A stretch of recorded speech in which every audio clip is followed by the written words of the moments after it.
You just scrolled past a vacation photo, a promotion post, and someone's perfect relationship, all in under a minute.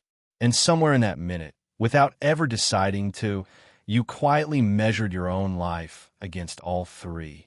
You didn't choose to do that. Your brain did it automatically, and it's been doing it since long before social media existed. Think about the last time you felt genuinely fine about something, your job, your body, your relationship, right up until you saw someone else's version of it. Nothing about your own life changed in that moment. Only the comparison did. And somehow, that was enough to shift how you felt. In 1954, a psychologist named Leon Festinger published a theory that quietly explained this pattern decades before anyone had a name for doom scrolling. He proposed that humans have a built-in drive to evaluate their own opinions and abilities, and when no objective measuring stick exists, height, income, and test scores aside, we instinctively turn to other people as the ruler. Festinger called it social comparison theory, and its central claim was simple.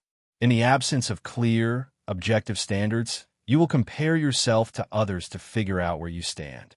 Festinger's research went further, though, identifying something particularly relevant to how this plays out today. He noted that people don't compare themselves randomly. They gravitate toward comparing with those who are similar to them. And specifically, they lean toward comparing upward, toward people slightly better off, rather than downward, toward people worse off. That upward pull is where most of the discomfort actually lives.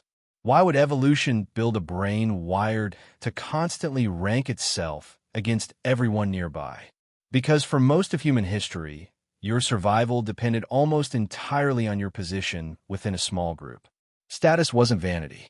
It determined who got fed first during scarcity, who had access to mates, who received protection when threats appeared. A mind that could accurately track its relative position. Am I contributing enough? Am I valuable enough?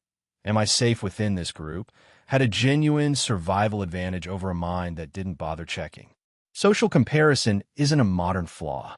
It's an ancient tracking system, still running, just aimed at a world it was never built for. Here's where it gets complicated. That tracking system evolved for tribes of maybe 50 to 150 people, the kind of group size humans actually lived in for most of history. Your brain's comparison mechanism was calibrated for a small, visible pool of real, known people. It was never designed to process thousands of curated highlight reels from near strangers scrolling past every single day.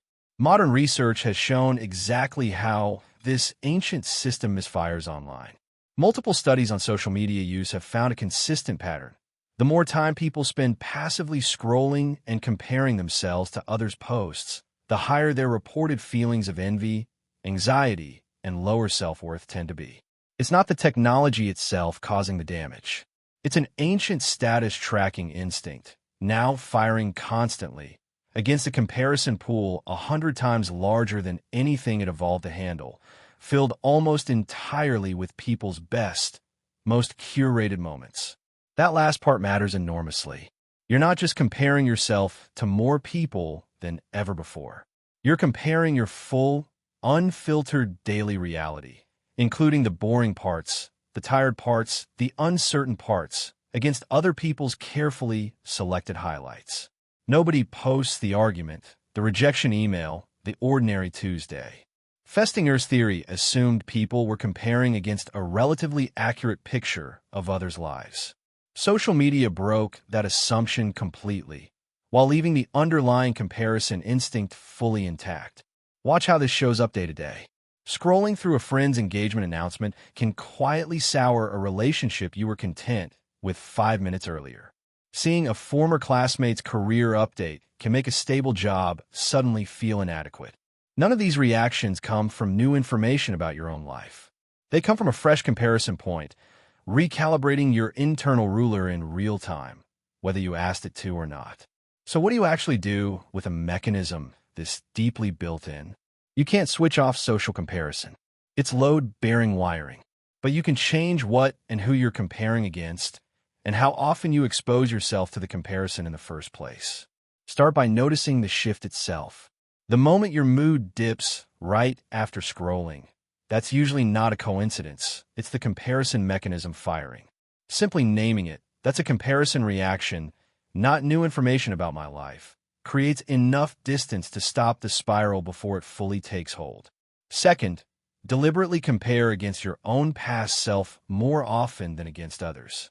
Festinger's original research found that people compare against others mainly when no objective standard exists. You can manufacture that standard yourself.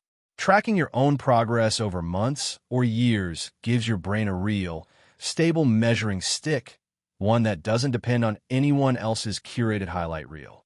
Third, curate deliberately instead of consuming passively. Since the comparison instinct responds to whatever pool of people it's shown, unfollowing or muting accounts that consistently trigger comparison isn't avoidance. It's actively managing the input your ancient tracking system receives.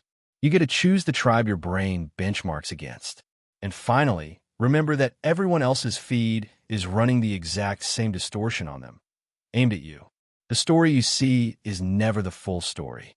It's the edited, highlight version, and knowing that doesn't fully stop the instinct, but it does weaken its grip one honest reminder at a time. None of this means the instinct is broken.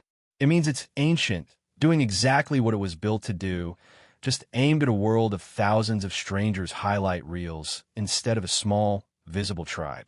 You didn't choose to measure your life against that scroll a minute ago, but you can choose what you measure it against next.